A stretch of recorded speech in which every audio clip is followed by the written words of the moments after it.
मेरी कक्षा में आप सभी का स्वागत है। आज हम कक्षा छठी पुस्तक वसंत का पाठ 9 टिकट एल्बम पढ़ेंगे। तो चलिए अब हम टिकट एल्बम कहानी का सार पढ़ना आरंभ करते हैं। टिकट एल्बम कहानी सुंदराराम स्वामी जी द्वारा लिखी गई एक बालप्रद कहानी है। कहानी में राजप्पा नाम के एक लड़के के बारे में बताया गया है जिसे टिकट एल्बम बनाने का शौक है। वह टिकट इकट्ठा करने के लिए बहुत मेहनत करता था।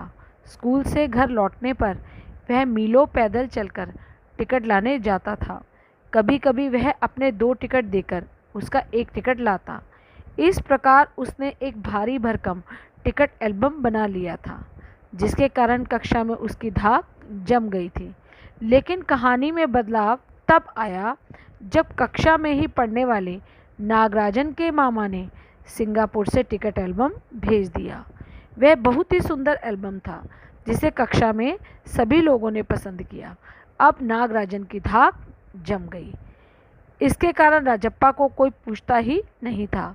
राजप्पा नागराजन से चिढ़ने लगा। अब उसका मन पढ़ाई लिखाई में नहीं लगता था।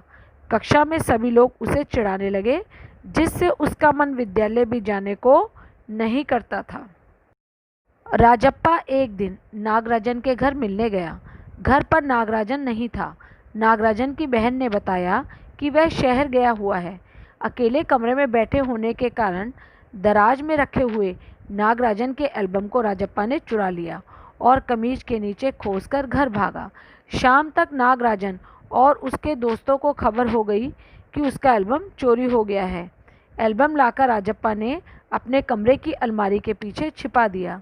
वह बहुत डर गया था। उसे रात भर नींद नहीं आई। दूसरे दिन अप्पू ने बताया कि नागराजन की बहन बता रही है कि तुम ही उसके कमरे में गए थे और सभी लोग तुम पर शक कर रहे हैं। उसके पिता पुलिस के दफ्तर में काम करते हैं। हो सकता है कि वे पुलिस से शिकायत करें। यह बातें सुनकर राजप्पा बहुत डर गया। अब हर आहट उसे पुलिस की लगने लगी। वह अम्मा के दरवाजे खटखटाने से डरने लगा। वह थक हार कर नागराजन के एल्बम को जलाने का और नष्ट करने का प्रयत्न करने लगा। दूसरे दिन नागराजन उसके घर आया तो वह पश्चाताप से भरा होने के कारण उसने उस एल्बम को उसे सौंप दिया। नागराजन बार बार मना करता रहा, लेकिन राजप्पा नहीं माना और रोते रोते अपना एल्बम उसने उसे सौंप दिया। प्रश्न 1, नागराजन ने एल्बम के मुख्य पृष्ठ पर क्या लिखा और क्यों?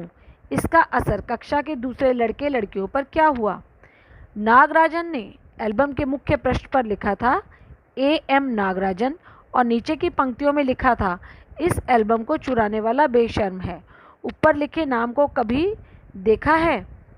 यह एल्बम मेरा है। जब तक घास हरी है और कमल लाल, सूरज जब तक पूर्व से उगे और पश्चिम में छिपे, उस अनंत काल तक के लिए यह एल्बम मेरा है रहेगा। ऐसा इसलिए लिखा था ताकि उसे कोई चुराने की कोशिश ना करे।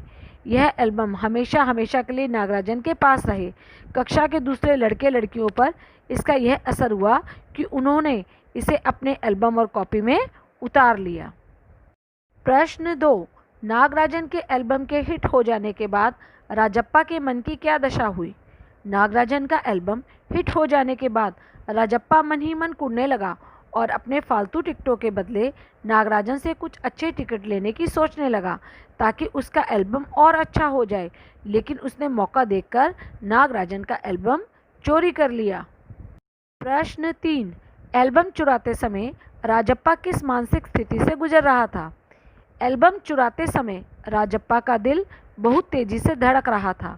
वह बहुत घबरा रहा था कि कहीं कोई देख ना ले। घर जाकर भी उसको ऐसा लग रहा था जैसे उसका सारा शरीर जल रहा हो। उसने रात में खाना भी नहीं खाया।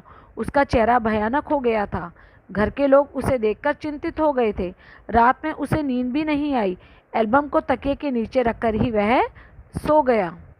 प्रश्न 4, राजप्पा ने नागराजन का टिकट एल्बम अंगीठी में क्यों डाल दिया? राजप्पा ने सोचा कि नागराजन के पिता पुलिस में शिकायत करेंगे और पुलिस आकर उसे पकड़ लेगी। अप्पू ने राजप्पा को बहुत डरा दिया था। जब राजप्पा की मां ने किवाड़ खटखटाया तो राजप्पा ने समझा कि पुलिस आ गई है। उसने हड़बड़ाहट में वह एल्बम अंगीठी में डाल दिया, जिससे पुलिस को एल्बम का पता ना चले। प्रश्न 5, लेखक ने राजप्पा के टिकट इकट्ठा करने की तुलना मधुमक्खी से क्यों की? जिस प्रकार मधुमक्खी सारा दिन दूर दूर घूम घूम कर फूलों से मकरंद चूसती है और शहद की एक एक बूंद इकट्ठा करती है, उसी प्रकार राजप्पा भी सारा दिन मेहनत करके दूर दूर से एक एक टिकट इकट्ठा करके लाता था। इस प्रकार राजप्पा का टिकटों का संग्रह मधुमक्खी द्वारा विभिन्न फूलों से रस लेने के समान था। इसी समानता के कारण लेखक ने उसकी तुलना मधुमक्खी से की है।